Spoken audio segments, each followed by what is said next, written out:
White father abandoned his black son. Years later he regrets it when him sees him on TV. The sound of screwdrivers clinking against metal echoed through the Whitman household like a broken record that Eric couldn't turn off. Every evening, the same routine. 8-year-old Jalen hunched over the kitchen table, surrounded by the guts of discarded electronics, his small fingers working with the precision of a surgeon. "Jalen, what is this mess?"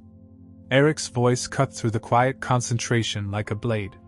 His designer suit still pressed despite a 12-hour day at the consulting firm, he surveyed the chaos of wires and circuit boards with the same disgust he reserved for failed quarterly reports. "It's not a mess, Dad," Jalen said without looking up, his voice carrying that patient tone children use when explaining something obvious to adults. "I'm fixing Mrs. Henderson's radio. The volume knob was broken, but I figured out it's just a loose connection here." "Enough." Eric's hand swept across the table, sending tiny screws rolling across the hardwood floor like scattered marbles. "This is exactly what I'm talking about, Monica." From the doorway, Monica James Whitman watched her husband with eyes that had grown tired of this same argument. Her paint-stained fingers gripped a coffee mug like an anchor. "He's 8 years old, Eric. He's learning." "Learning what? To be a repair boy? To waste his intelligence on junk?" Eric's voice rose with each word, his face reddening. "Do you see other kids from his school doing this?" "No. They're playing sports, reading books, preparing for their future." Jalen's hands had stopped moving, but his eyes remained fixed on the radio's open casing. He'd learned that staying invisible during these moments was safer than trying to defend himself. "His future?" Monica stepped into the kitchen, her voice gaining strength. "You mean your future? The future you planned for him before he could even walk?" Eric loosened his tie with sharp, angry movements. "I planned success for him, Monica. Real success. Not this hobby shop nonsense." "It's not nonsense!" The words burst from Jalen before he could stop them. Both parents turned to stare at him, and for a moment he felt smaller than the screws scattered on the floor. But something in his mother's encouraging nod gave him courage. "Mrs. Henderson can't afford to buy a new radio. Her husband died last month, and she said music helps her remember him. I can fix it for free."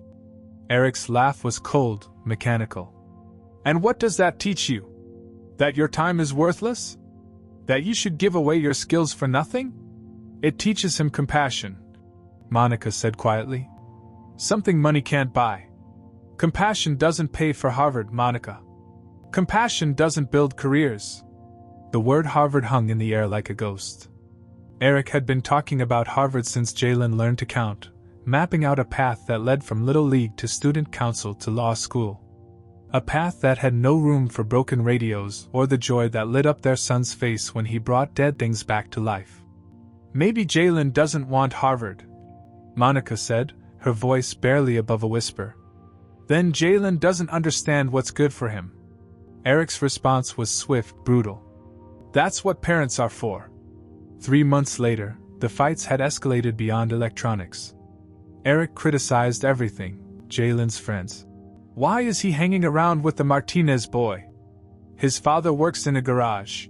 His grades? A- in math is not acceptable for a Whitman. Even his laughter.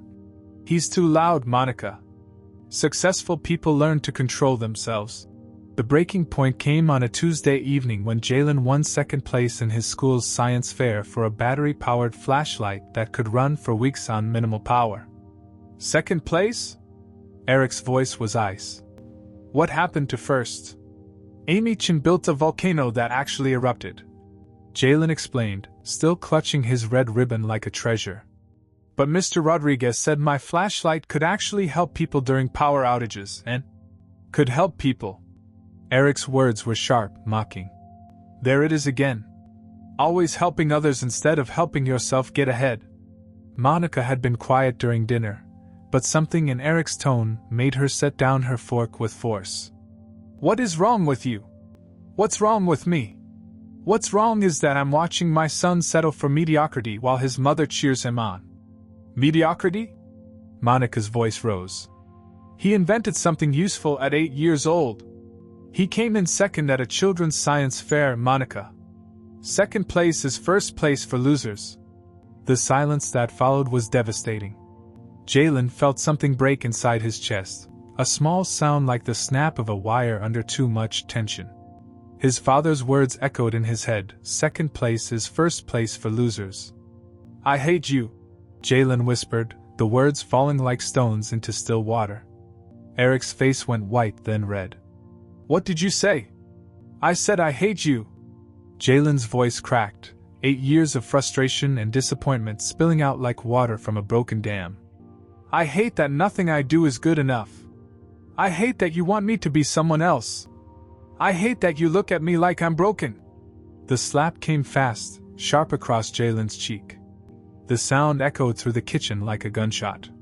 Monica was on her feet instantly, placing herself between her husband and son. Don't you ever touch him again. He disrespected me in my own house. Your house? Monica's laugh was bitter. When did this become only your house, Eric? When I started paying for everything in it. Eric's mask was slipping, revealing something ugly underneath. Including supporting your little art hobby while you fill our son's head with unrealistic dreams. Get out. Monica's voice was deadly quiet. Excuse me? I said get out. Right now. Eric stared at his wife, then at his son, who was holding his cheek and watching his father with eyes that held no love, only hurt. For a moment, something flickered across Eric's face, regret, maybe, or recognition of what he'd just broken. But pride won out. Fine, he said, straightening his tie. But when this fantasy life of yours crashes down, don't come crying to me. The divorce papers arrived 6 weeks later. Eric didn't fight for custody. When asked by his lawyer if he wanted joint custody arrangements, Eric had paused, thinking of the electronics scattered across kitchen tables, of second-place ribbons, of a son who looked at him with disappointment instead of admiration. No, he said finally.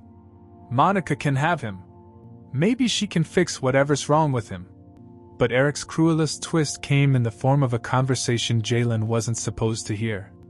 3 days before Eric moved out permanently, Jalen had crept downstairs for a glass of water and heard his parents talking in hushed, angry voices. You're making a mistake, Monica was saying. He's your son. Is he? Eric's voice was cold, calculating. Because sometimes I look at him and wonder if he's really mine at all. The way he thinks, the way he acts, it's like he's from a completely different world. What are you saying? I'm saying maybe this is for the best. Maybe you and your son deserve each other. Your son. Not our son. Not my son. Your son. Jalen pressed his back against the wall, his small body shaking with the realization that his father hadn't just abandoned him, he'd disowned him completely. On the day Eric left, he paused at the front door, looking back at Jalen one last time. The boy was sitting at the kitchen table, carefully reassembling Mrs. Henderson's radio with the focused intensity that had always annoyed Eric so much. You know, Eric said, his voice carrying a note of finality. I tried to give you everything. A real future. A real chance at something meaningful. Jalen's hands stilled on the radio, but he didn't look up. But you'd rather play with broken toys than build something real. Eric adjusted his tie one last time. Your mother ruined you, Jalen. She filled your head with ideas about helping people and following your heart, and now look where you are.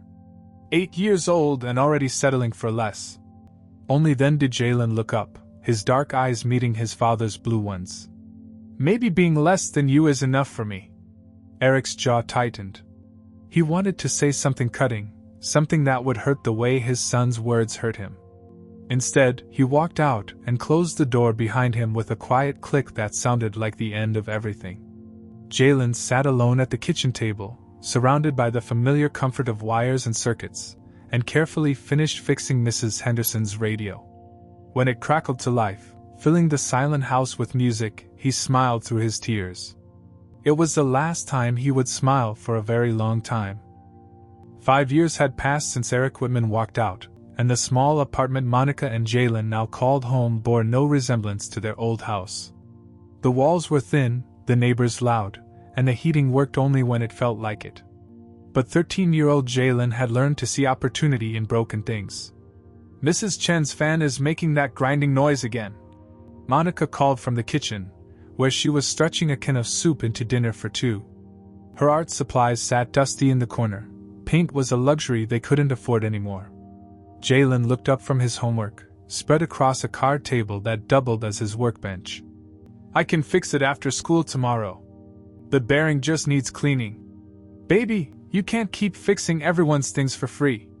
Monica's voice carried the weight of unpaid bills and sleepless nights. "We need the money. Mrs. Chen gave us vegetables from her garden last week," Jalen reminded her. "And Mr. Rodriguez paid me $20 for fixing his TV." $20. It had felt like winning the lottery. Jalen had spent it immediately on groceries, watching his mother's face light up when he brought home real chicken instead of their usual beans and rice. The next afternoon, Jalen sat cross-legged on Mrs. Chen's living room floor, surrounded by fan parts. The elderly woman watched him work with fascination. "You have magic fingers," she said, offering him homemade cookies. "My grandson, he breaks everything he touches. But you bring things back to life." "It's not magic," Jalen said, carefully cleaning the dusty bearings. "Everything has a reason for breaking. You just have to listen to what it's telling you." Mrs. Chen smiled. "My late husband, he used to say the same thing about people." That evening, Jalen walked home with $25 and a container of leftovers. But more importantly, he carried something else, an idea that had been growing in his mind for weeks. "Mom," he said over dinner, "what if we made this into a real business?" Monica paused, her fork halfway to her mouth. "What do you mean?" "I mean, there are so many people in our building, in our neighborhood, who have broken things they can't afford to replace. I could fix them, and we could charge fair prices. Not enough to hurt anyone, but enough to help us."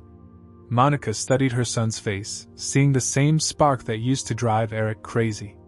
But now, instead of fear, she felt pride. "It's a big responsibility, baby. I know. But I'm good at this. And you're good at talking to people, making them feel comfortable. We could be partners." Within a month, word had spread through their apartment complex and beyond.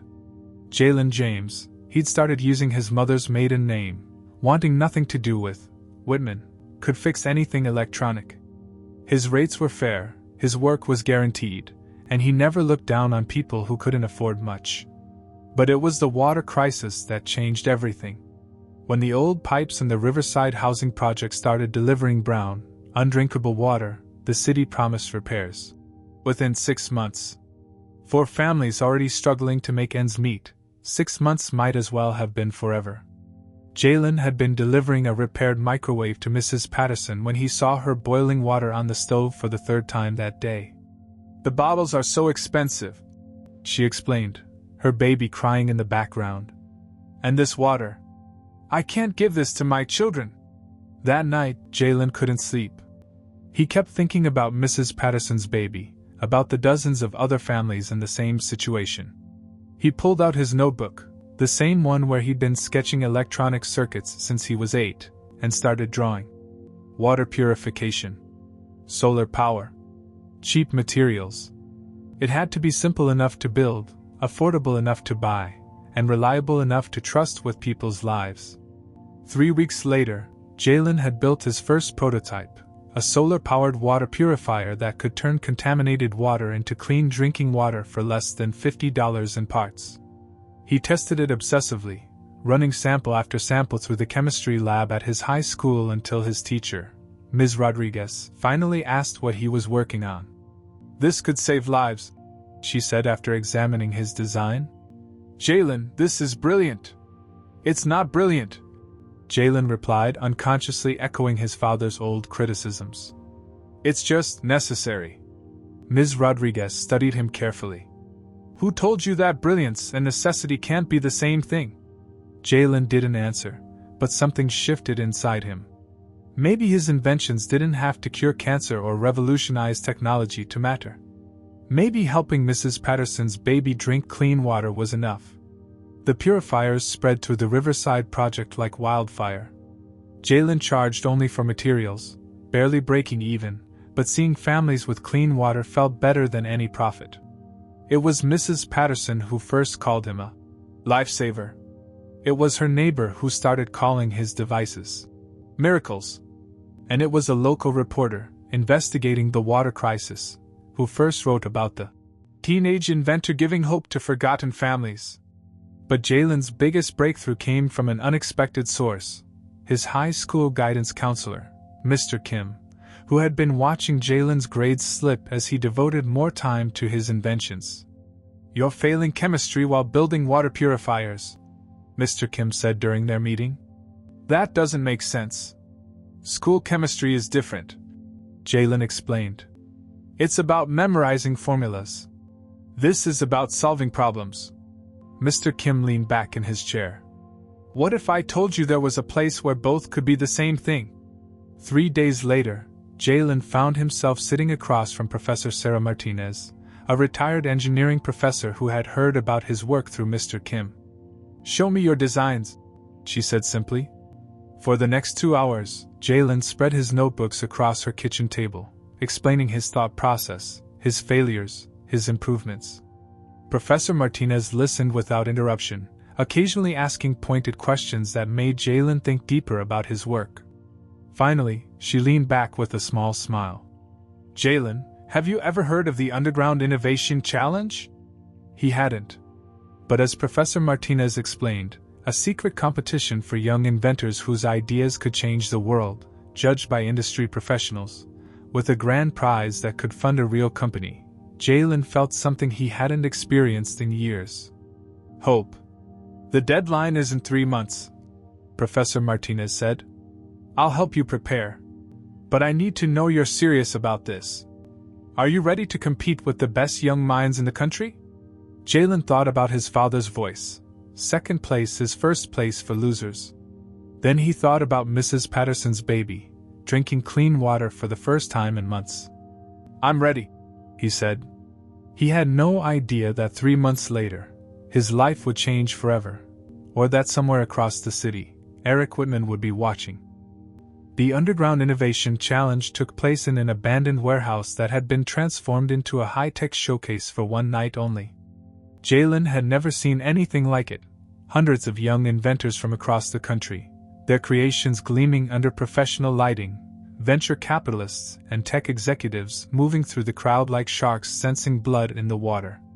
"Remember," Professor Martinez whispered as they set up Jalen's display, "you're not competing against them. You're solving a problem they can't even see." Jalen's hands shook as he arranged his solar-powered purifiers. Around him, other contestants unveiled holographic displays, AI-powered robots, and apps that promised to revolutionize everything from dating to dog walking. His simple water purifiers looked primitive by comparison. "Next presentation, Jalen James, age 16, with solar-powered water purification systems," the announcer called. Jalen's mind went blank for a moment. 16. He was 16 years old, standing in front of tech industry titans, about to explain why his invention mattered. The same age when most kids were worried about prom dates and college applications. "Thank you," he began, his voice barely audible. Then he thought about Mrs. Patterson's baby, about the families in Riverside, about his mother working double shifts to keep them afloat. His voice grew stronger. 6 months ago, I watched a mother boil contaminated water because she couldn't afford clean bottles for her baby. That night, I realized something. Innovation isn't about creating something new. It's about solving problems that actually exist." He demonstrated his purifier, showing how it could process 5 gallons of contaminated water in 2 hours using only solar power. The materials cost $47. The maintenance was so simple a child could do it. "This isn't just technology," Jalen continued, finding his rhythm. "This is survival. There are 2 billion people worldwide without access to clean water. They don't need apps or artificial intelligence. They need water that won't finish their children." The silence that followed felt eternal. Then Dr. Rebecca Stanford, CEO of Humanitarian Tech Solutions, raised her hand. Jalen, this is impressive work. But tell me, how do you scale something like this? How do you turn a garage project into a global solution? For a moment, Jalen felt that familiar voice in his head, his father's voice saying he wasn't good enough, that second place was for losers. But then he remembered Professor Martinez's words, "You're solving a problem they can't even see." "With respect, Dr. Stanford, I think that's the wrong question," Jalen said. "Scaling usually means making things bigger, more complex, more expensive. But the communities that need clean water can't afford complex.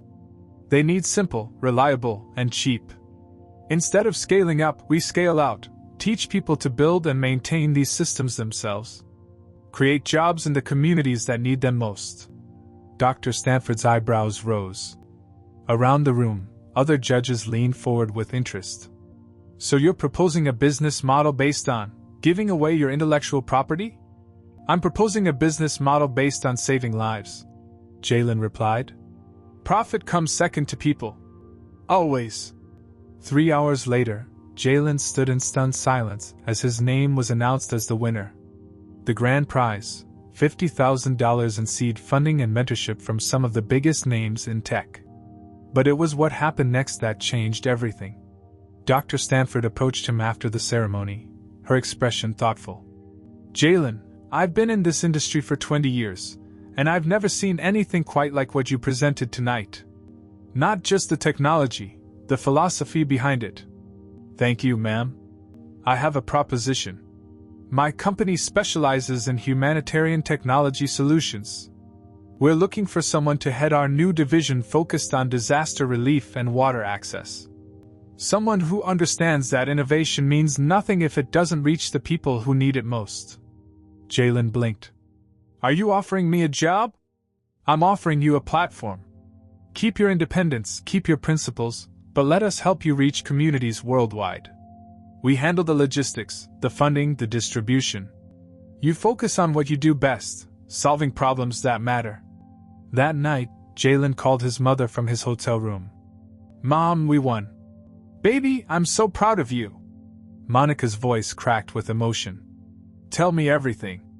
As Jalen recounted the evening, he made a decision that would define the rest of his life. "Mom, I want to start a company. But not under the name Whitman. That name, it doesn't represent who I am or what I believe in." "What name then?" "James. Jalen James. And the company will be James Tech, just accessible, meaningful, ethical solutions." Monica was quiet for a long moment. "Your father always said the James name wasn't good enough for success. Then maybe it's time to prove him wrong." Within 6 months, James Tech had evolved from a teenager's garage project into a hybrid non-profit for-profit company that operated on a simple principle: technology should serve humanity, not the other way around. Jalen's water purifiers were being manufactured and distributed to disaster zones across 3 continents. But it was Hurricane Maria that put James Tech, and Jalen James, on the international stage. When the Category 5 storm devastated Puerto Rico, leaving millions without clean water, James Tech was among the first responders. While other organizations struggled with complex logistics and expensive equipment, Jalen's solar purifiers were simple enough to distribute quickly and robust enough to work in disaster conditions. The images went viral: a teenage CO wading through floodwaters, personally installing water purification systems in refugee centers. The boy who had been abandoned for caring too much about helping others was now being celebrated for exactly that quality. The media attention was overwhelming. CNN, BBC, Time magazine, everyone wanted to interview the teenage humanitarian changing the world with simple solutions. Jalen tried to keep the focus on the communities he served, but inevitably, reporters wanted his personal story. "Tell us about your inspiration," a CNN reporter asked during a live interview. "What drove you to focus on humanitarian technology?" Jalen paused, thinking of all the ways he could answer. He could talk about Mrs. Patterson's baby, about the water crisis in Riverside, about Professor Martinez's guidance. But the real answer was more complicated. "I was raised by a mother who taught me that success isn't about what you achieve for yourself, it's about what you make possible for others." he said finally. She never told me I needed to be someone else to be worth loving. The words hung in the air, carrying weight that only Jalen fully understood. Somewhere in the city, he knew his father might be watching. Part of him hoped Eric would see what his abandoned son had become. Another part hoped he would finally understand what he had thrown away. But the biggest part of Jalen had stopped caring about his father's opinion years ago. He had found something better than Eric's approval, purpose, community, and the knowledge that broken things, including broken hearts, could be fixed with patience, skill, and love. James Tech's success was just the beginning. Eric Whitman sat in his corner office on the 42nd floor, half listening to his clients discuss quarterly projections while CNN played silently on the mounted television. At 55, he had everything he'd once dreamed of: senior partner at one of the city's most prestigious consulting firms, a penthouse apartment, respect from peers who measured success in billable hours and profit margins. But lately, the victories felt hollow. "Eric, are you following this?" Rebecca Morrison, his biggest client, tapped her manicured nails against the conference table. "The Anderson acquisition could be worth $12 million to us." "Of course," Eric replied smoothly, though his attention had drifted to the television where a breaking news banner scrolled across the bottom. "Young CEO wins Humanitarian Technology Award." Probably another trust fund kid, Eric thought dismissively. These days, everyone with a smartphone and a social media account thought they were changing the world. The Global Humanitarian Technology Awards recognize individuals who use innovation to address the world's most pressing challenges, the CNN anchor was saying. This year's recipient is 21-year-old Jalen James, CEO of James Tech, whose water purification systems have provided clean drinking water to over 2 million people in disaster zones worldwide. Eric's pen stopped moving across his notepad. The camera cut to a young man walking across a stage, confident and poised despite his youth. Dark hair, warm brown skin, and when he smiled at the audience, something about that expression made Eric's chest tighten with an emotion he couldn't name. "Can we turn up the volume?" Eric asked, interrupting Rebecca mid-sentence. His clients exchanged glances, but someone reached for the remote. "Honored to accept this award, but I want to be clear about something," Jalen was saying from the podium, his voice carrying the kind of quiet strength that commanded attention. "Innovation without compassion is just expensive problem solving. Real change happens when we stop asking how can I succeed, and start asking how can we all succeed together?" The audience erupted in applause, but Eric barely heard it. His eyes were locked on the young man's face, searching for something he was afraid to acknowledge. "My mother used to tell me that broken things aren't worthless. They're just waiting for someone who cares enough to fix them," Jalen continued, his voice growing stronger. "She raised me to believe that success isn't about what you achieve for yourself, it's about what you make possible for others. She never told me I needed to be someone else to be worth loving." Eric's coffee mug slipped from his numb fingers, shattering against the conference room floor. The room fell silent except for the television, where Jalen James continued his speech with a smile that Eric now recognized with devastating clarity. It was his own smile, reflected back at him across 8 years of absence. "Eric?" Rebecca's voice sounded far away. "Are you all right?" But Eric wasn't all right. He was staring at his son, accepting an international humanitarian award while talking about the mother who had loved him unconditionally, and never mentioning the father who had walked away. Eric's voice cracked. He cleared his throat and tried again. "I need to reschedule this meeting. Eric, we've been planning this for months." "I said reschedule?" His tone brooked no argument. The clients gathered their materials with uncomfortable murmurs, but Eric barely noticed them leave. He was trapped in the television screen, watching as they played a montage of Jalen's work, installing water purifiers in Puerto Rico, teaching families in Bangladesh how to maintain the systems, working alongside disaster relief teams in earthquake zones. The boy who had once fixed Mrs. Henderson's radio for free was now saving lives on an international scale. Jalen James started James Tech at age 16 with a simple philosophy. The reporter's voice continued over the footage. "Technology should serve humanity, not profit margins. His company operates as a hybrid nonprofit, ensuring that life-saving innovations reach the communities that need them most, regardless of their ability to pay. Eric sank into his leather chair, the expensive furniture suddenly feeling like a prison. Every image on the screen was a testament to values Eric had mocked, dismissed, tried to beat out of his son. The caring, the compassion, the stubborn refusal to put profit before people. His phone buzzed with a text from his current wife, Diane. "Saw your son on TV. He looks just like you did at that age. Maybe it's time to reach out." Your son.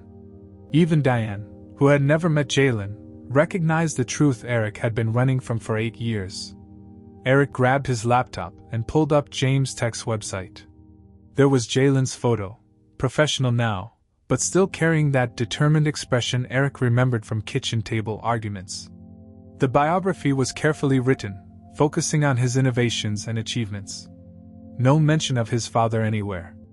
Eric scrolled through news articles, interviews, profiles. In every single one, Jalen spoke lovingly about his mother, about mentors and teachers who had believed in him. The closest he came to mentioning his father was during one interview where he said simply, "I was raised by a single mother who taught me that everyone deserves a chance to succeed." A single mother.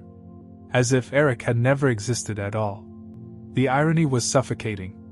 Eric had spent his career helping companies maximize profit by minimizing costs, including human costs.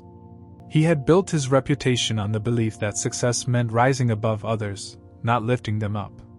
And now his son, the boy he had abandoned for being too soft, too caring, too different, was being celebrated worldwide for exactly those qualities. Eric pulled up Jalen's contact information on the James Tech website. There was a general inquiry form, a media contact, and a direct email for partnership opportunities. For 30 minutes, Eric stared at the blank email window, typing and deleting message after message. What could he possibly say? "I'm proud of you? I was wrong. I threw away the best thing in my life because I was too arrogant to see its value?" Finally, he typed a simple message. "Jalen, I saw your speech tonight. I want to talk. I know I don't deserve it, but I'm asking anyway. Your father, Eric." His finger hovered over the send button for another 10 minutes. Sending it would mean admitting he had been wrong about everything. About success, about values, about what made a person worth loving. But not sending it would mean staying trapped in the hollow victory of a life built on principles he no longer believed in. Eric hit send. Then he sat back in his chair and waited, knowing that somewhere across the city, his son, the son he had called worthless, the son he had abandoned, the son who had grown up to embody everything good Eric had rejected, would soon read a message from the father who had never deserved him.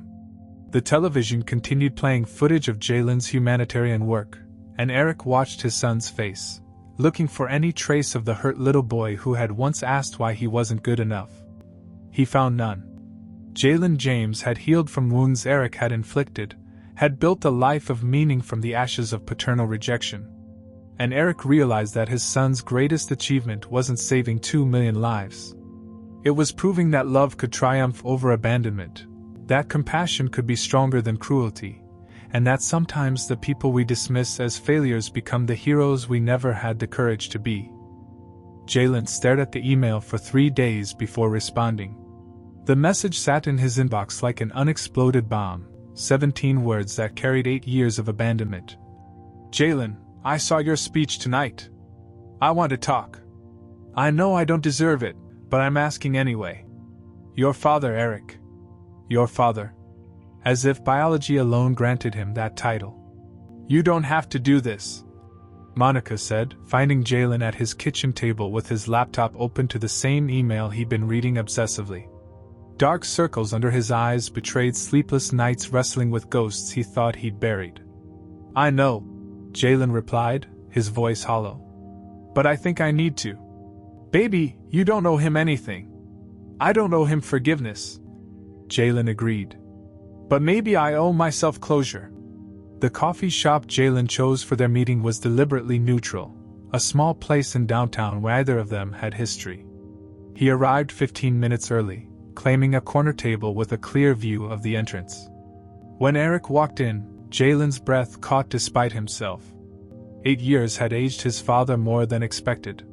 The sharp edges had softened into something that looked almost vulnerable, and when Eric spotted him across the room, the hope that flickered across his face was so raw it was painful to witness.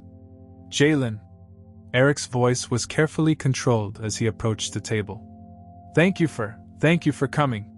Sit." Jalen's tone was polite but distant, the voice he used for difficult business meetings. They sat in silence for a moment, two strangers who shared DNA and nothing else. Eric fidgeted with his coffee cup, clearly rehearsed speeches dissolving under the weight of actually facing his son. "You look," Eric began. "Different?"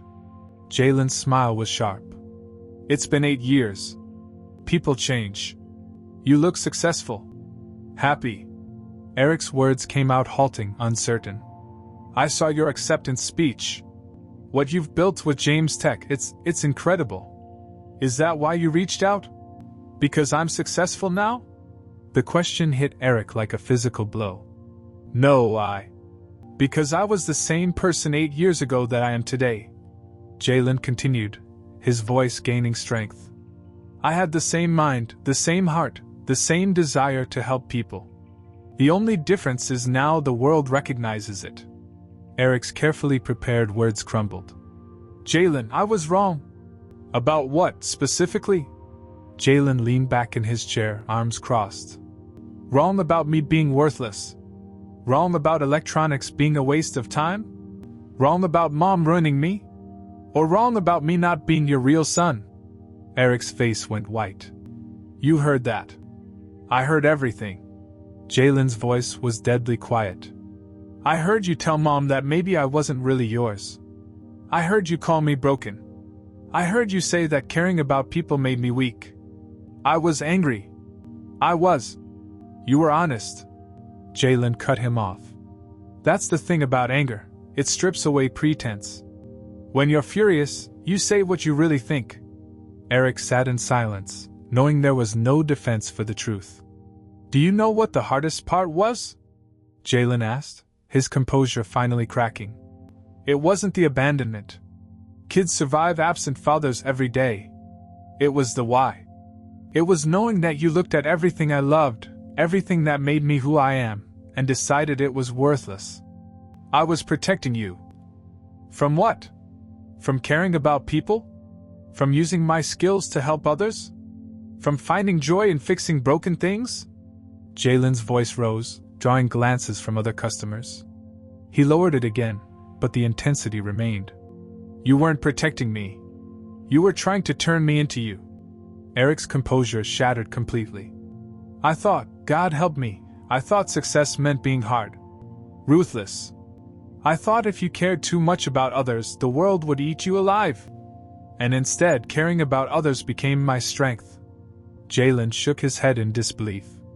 "Everything you tried to beat out of me became the foundation of everything I've accomplished.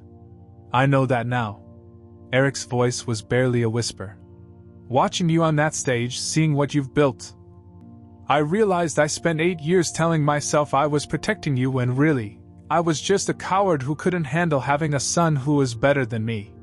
The admission hung between them like a bridge neither knew how to cross. "I'm proud of you," Eric said finally. "I know I have no right to be, but I am. You became everything I was too afraid to be." Jalen studied his father's face, looking for deception and finding only broken honesty. "Do you know what I used to dream about when I was little? I used to imagine you coming to one of my science fairs, or watching me fix something, and finally understanding that what I did mattered. Jalen. But you know what I realize now?" Jalen continued. "I don't need your understanding anymore. I don't need your approval or your pride or your validation. I spent years wondering why I wasn't good enough for you, and then I discovered something better. I was always good enough for me." Eric's eyes filled with tears he'd been holding back for 8 years. "What can I do? How can I make this right?" Jalen was quiet for a long moment, studying the man who had given him life and then taken away his childhood sense of worth. "You can't," he said finally, but his tone wasn't cruel. Some things can't be fixed, Eric. Some damage is permanent. So this is it? This is goodbye? This is closure, Jalen corrected. For both of us. You get to stop carrying the guilt of what you did to me. And I get to stop carrying the weight of your disappointment. Jalen stood, leaving money on the table for his untouched coffee. I hope you find peace with your choices. I hope you learn to see that success isn't about being harder than everyone else. It's about being brave enough to be soft when the world needs gentleness. He paused at Eric's shoulder. I'm not the one who needs a fresh start. You are. Eric watched his son walk away, knowing he was seeing him for the last time. Jalen moved with the confident stride of someone who had found his place in the world, someone who had healed from wounds that could have destroyed him. As the coffee shop door closed behind Jalen, Eric understood with devastating clarity that his greatest failure wasn't abandoning his son. It was never recognizing that he had been blessed with exactly the kind of person the world needed more of, and choosing to see it as a weakness instead of a gift. Jalen James had become a hero not despite his father's rejection, but because of it. And Eric would spend the rest of his life knowing that his son's greatest triumph was learning to love himself in a way his father never could. 2 years later, the San Francisco Convention Center buzzed with the energy of 3,000 attendees gathered for Tech Forward, the world's largest humanitarian technology conference. Among them, Eric Whitman stood at the back of the main auditorium, a ticket he'd bought under a fake name clutched in his sweating palm. He shouldn't be here. He knew that. Their last conversation had been clear. Jalen had closed the door on their relationship with surgical precision, offering closure but not reconciliation. Yet here Eric was, drawn like a moth to flame, unable to stay away from witnessing what his son had become. The conference had been buzzing about today's keynote speaker for months. At 23, Jalen James had been named one of Time magazine's Next Generation Leaders. His company James Tech now operating in 47 countries. His water purification systems had evolved into a complete ecosystem of humanitarian technologies, solar-powered medical devices, emergency communication networks, portable schools for refugee camps. Ladies and gentlemen, the moderator announced, please welcome Jalen James, CEO of James Tech and this year's recipient of the Global Humanitarian Innovation Award. The applause was thunderous as Jalen walked onto the stage. Eric's breath caught. His son had grown into his features, carrying himself with the quiet confidence of someone who had found his purpose in life. The scared 8-year-old who used to hide behind electronics had been replaced by a man who commanded rooms simply by being himself. Thank you, Jalen began, waiting for the applause to die down. Before I talk about innovation, I want to tell you a story about a broken radio. Eric's hand instinctively went to his chest, where his heart had started beating faster. When I was 8 years old, my elderly neighbor's radio stopped working. She couldn't afford to replace it, and that radio was her connection to the world, to music that reminded her of her late husband, to news that kept her informed, to voices that made her feel less alone. On the massive screen behind Jalen, images appeared: refugee camps, disaster zones, communities without access to basic infrastructure. I fixed that radio with a screwdriver and 5 minutes of curiosity. But more importantly, I learned something that shaped everything I've done since. Innovation isn't about creating the most sophisticated solution. It's about creating the right solution for the people who need it most. Eric closed his eyes, remembering the scatter of screws across their kitchen table, the frustrated arguments about wasted time and misplaced priorities. How wrong he had been about everything. Every person in those camps, in those villages, in those disaster zones deserves the same thing my neighbor deserved: technology that works for them, not against them.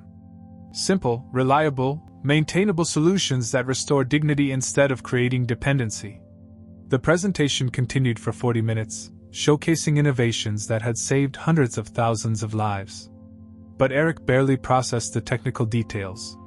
He was mesmerized by his son's presence, by the way 3,000 brilliant minds hung on every word, by the standing ovation that lasted 5 full minutes. During the Q&A, a young woman in the front row raised her hand. Mr. James, your biography mentions you were raised by a single mother.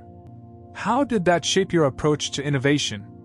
Eric tensed, waiting for the familiar stab of being erased from his son's narrative. But Jalen's response surprised him.